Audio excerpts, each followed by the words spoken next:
Now this video is doing clinical palpation and brief assessment for the foot area for physiotherapy clinical practice.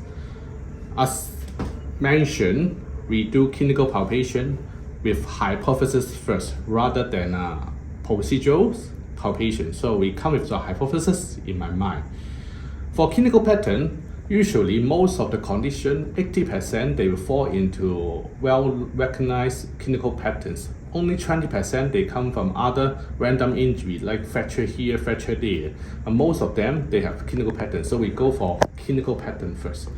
Start from the big toe, down from hallucis valgus, bunion. Usually we don't worry too much because most of them are asymptomatic and irreversible. So this is not the major concern. Rather than that, here, come down here, there's two pieces of sesamoid bone. Most important is the big toe sesamoid bone. Then because there's a lot of plantar fascium dancing here, sometimes they complain pain here called sesamolysis. Compared with sesamolysis, this one is rather better prognosis. However, there's sometimes of pain. It is one rare chronic pain condition called motor neuroma. But it's rather rare. So if such kind of condition need to go to detailed subjective examination and other screening tests to confirm and do the injection. Come to the inner side, this is the first ray. Sometimes after the injury, this condition called plantar plate tear. Then here particular pain and tenderness in the ligament of the head of second metatarsal. And the most important, when you do this test, you find the laxity. It happens in a runner, basketball player. If it happens to this one, initial immobilization is important, but the prognosis is not very good because this one hard to immobilize and then there are a lot of force. So very common to recurrent injury. Then this one, the tenderness here, job of the second metatarsal head. Okay, come down all down here, especially this area. Beside the high arch, low arch, then we cannot change, so we don't bother about the arches. As long as you know that in the first assessment, it's okay. Or when you find that it's due to postural, you can work on the muscle in the calf.